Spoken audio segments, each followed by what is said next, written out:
叫咩書啊？毛的爆炸頭，頭我都要咁樣。佢發生咩事啊？佢變我哋睇下佢發生咩事先。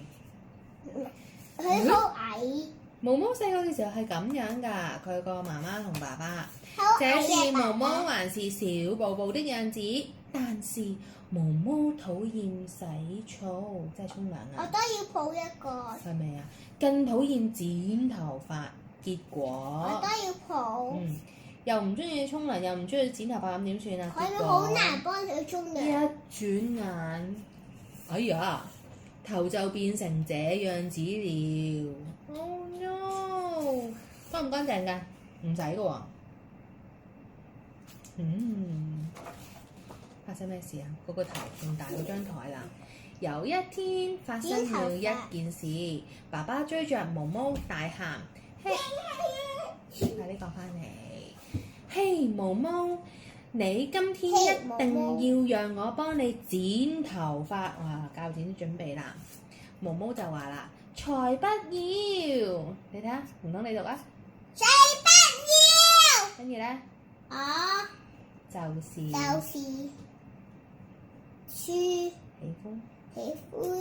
這種髮型嗎？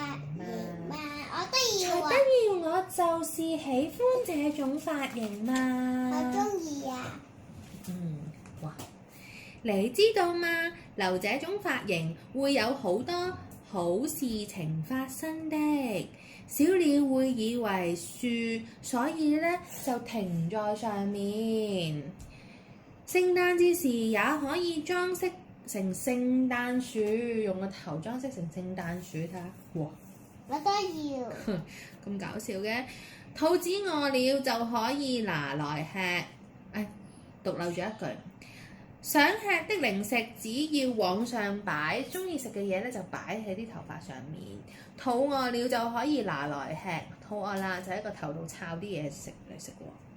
鮮花也可以連花瓶一起插上去，就永遠都不會凋謝咯。哇，咁都得嘅咩？我都要。得唔得㗎？不能，這樣不是也會造成很多麻煩嗎？沒辦法，自己倒立，早上冇法自己起床，也沒有賣這麼大頂的帽子，而且爸爸和媽媽都看不到電視哦。點解佢睇唔到電視啊？你睇下發生咩事？你幫我望下點解佢睇唔到電視啊？爸爸媽媽。因為佢嘅頭髮。係啦，頭髮太大，跟住咧。爸爸媽媽喺後面睇唔到。係啊，點解遮住咗啊？遮住咗個電視，後面睇唔到㗎。好啦，然之後就在這個時候，毛毛被石頭絆了一下，個石頭一棘，佢之前係一個小 BB 大個咗啦，就變咗做佢俾個石頭跑啦，俾個石頭棘到啊，就咁樣啦。哇！我四腳朝天了，爸爸救我啊！太重啦，個頭髮停咗喺個地下度，一捉吧，咦？跌埋落去？咦？這是什麼地方？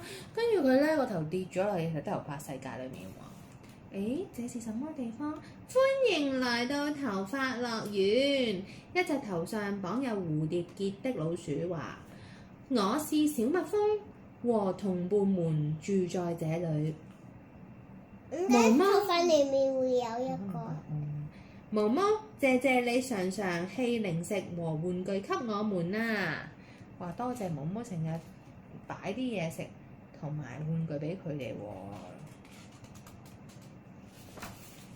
毛毛，我們一起來玩啦！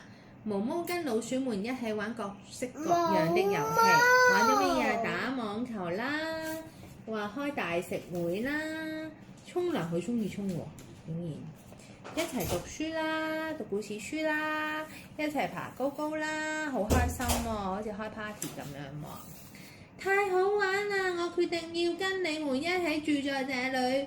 我是頭髮樂園的王國。老鼠們也快樂地吱吱叫，哈哈，好啊好啊！爸爸媽媽在外面非常擔心，喂毛毛，我們不生氣了，你快出來！晚餐是咖喱飯哦，但是他們兩人的聲音完全傳不到毛毛的耳朵裏。爸爸媽媽不停叫啦，但係佢哋嘅聲音都毛毛聽唔到啊，傳不到毛毛的耳仔裏。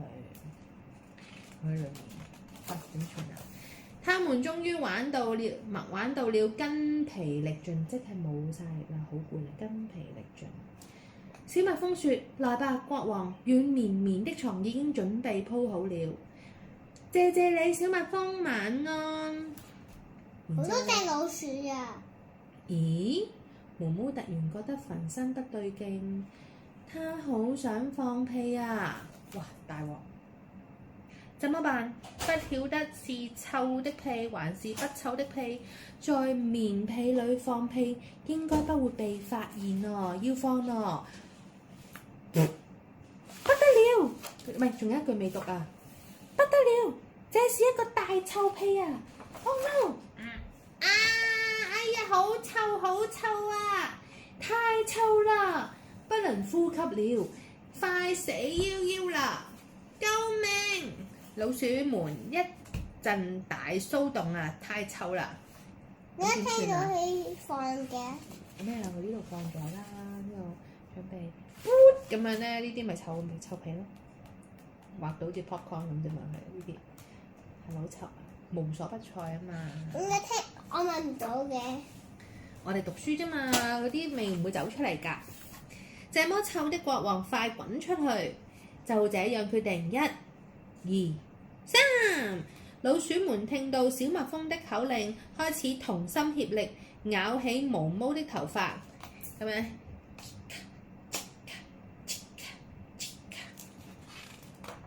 咬，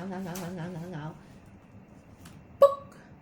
太棒了，成功啦！哎呀，哦，原來佢咬斷佢啊！成功了！毛毛你回來啦，爸爸說。你看，短髮也很適合你啊，毛毛。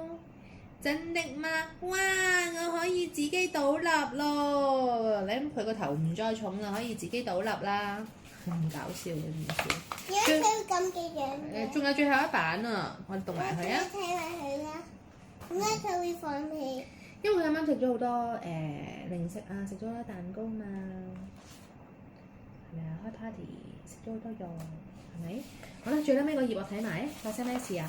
爸爸將毛毛的爆炸頭往枯樹上一插，哇，好美哦！視野真棒。